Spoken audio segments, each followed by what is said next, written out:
Safaaradda Soomaaliya ee fadhigeedu yahay magaalada Pretoria ee dalka Koonfur Afrika ayaa 350 qoys oo isugu jira Soomaali iyo dad ajaanib ah guddoonsiiyay raashin iyo cuntooyin kala duwan. Shariif Xamse oo ka socday safaaradda Soomaaliya xafiiskeeda arrimaha diinta iyo awqaafta ayaa ka warbixiyay. الحمد لله رب العالمين وصلى الله على سيدنا محمد وعلى آله وصحبه وسلم أما بعد إله بمركه ورمهديننا سبحانه وتعالى ماركيسا ونعمة إسلام نمضي خير كان نسيي سيدا دكتين مانتا ومالين ماركيسا عن أوغطة لقلنا كومونيتيغا وجوهانسبيغ إيري دي إن راشين كان لقارسيو وراشين كان وحيكي مادي سفارة Embassy of Federal Republic of Somalia Pretoria safaaraddeeni markaysa khaasatan xafiiskay aan fadhiyay arrimaha diinta iyo awqaafta waxaan aad mar leeyahay community-ga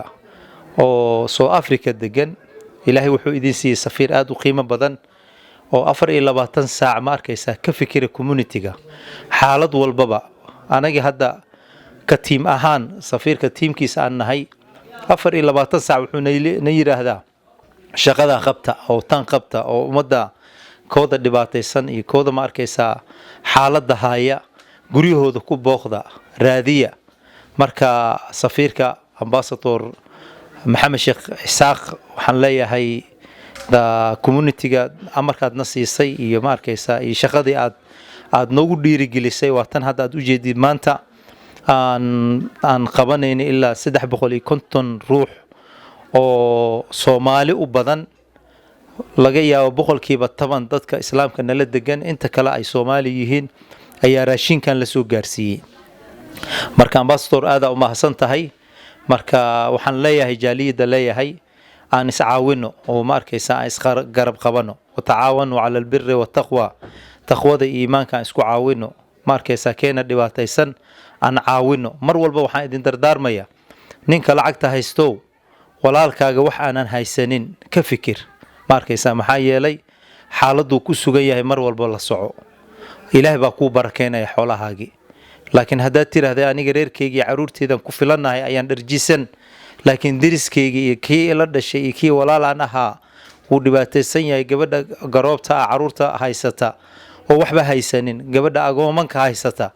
fiiri maayo waxa ilaahay ku sii ka qaaday kaga mahad celinayna mar walba ma arkaysa Shabeelle TV ma arkaysa iyo teamkiisi Mr Crash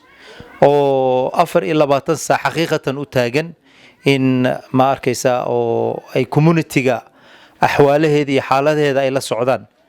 waa nin dhalinyar ah oo wax walba kaga soo waxaan maanta leeyahay hadalka aan leeyahay asagoo maanta sharci raadinaya ayaa waxaan dhahay community-ga wax la sameynaya حتى ويسك صودا في شرعيسي marka aad buu maasanya Mr Crash iyo teamkiisa insha Allah ta'ala sidoo kale qaar kamid ah dadkii meesha ku sugnaa ayaa uga mahad celiyay safaaradda Soomaaliya garab istaagay u fidisay dadkeeda Soomaaliyeed عليكم ورحمة الله وبركاته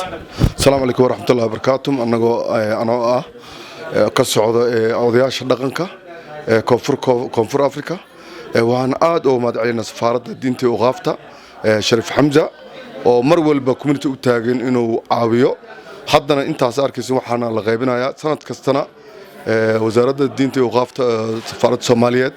mar walba Shariif Xamza wana community garab taagan yahay mar walba saas wax bixiya aadan oo mahad celinayna saak waxaan halkan ugu mahad celinayaa Embassy of the Somalia oo saldhigeedu yahay South Africa qaasatan caasimadda Pretoria waxaa kaloo mahad celinaya wasaaradda diinta ee awqaafta qaasatan Sheekh Shariif Xamza shariifkeena waa shariif u taagan mar walba inuu community-ga garab istaago dadka masaakiinta u tabarruco waartan saaki waxaa qaybinaynaa raashinkaas waxaan u qaybinaynaa dadka masaakiinta ah safaaradda wasaaradda diinta ee Sheekh Shariif Awees Xamza waxaan leeyahay waa mahadsantihiin hadalada magaagay Cabdicasiis Cabdi Ibraahim Shirfow ahna gadoomiyaha jaaliyada Koonfur Galbeed ee South Africa mayba meelon ku mahad celiyay xafiiska diinta iyo awqaafta safaaradda Soomaaliyeed fadhigeeda Pretoria oo horboodow mas'uul ku safiir Maxamed Isaaq iyo Sharif Hamza oo geek meelun macnaha ka daafureen oo dhiibeen raashin ilaa iyo 300 iyo konton qoys mayba lana maalin walba wala baahanya in umada la galan qobada safaaradda mayba eedan ka hambalyeene dardarta oo faylano yahay hadda wada eedan ka hambalyeene mayba lana inta iyo meel ku sii faydan laga ku sii wada insha Allah intuu in walku badan yaasiin ku sugaan insha Allah waan intaasaan ku baahi eedan ma adsan meeshan ku qaabilay jaaliyada Soomaalida ajaanibta dad badan oo hal qoomiyad aan ahayn Sharif Hamza oo maxay ahayd oo keenay alaabtan oo mar walbana u keeno siiya oo kamid ahna maxay qorshaha oo ayna tahay dawladda dimuqraadiga Soomaaliya federaalka safaaradeeda oo ayaga maxay ahayd soo bixiyaan mar walba una asagana xafiiskan uu mas'uul uga yahay marka waxaan idinkaga mahadcelinaynaa garab istaaga iyo sadaqada wixii baxsada ilaahay in uu miisaanka ugu qabo wadankeena alla ku hagaajiyo Cabdirashiid Xuseen Karaash raadiyaha iyo TV-ga Shabeelle magaalada Johannesburg ee dalka Koonfur Afrika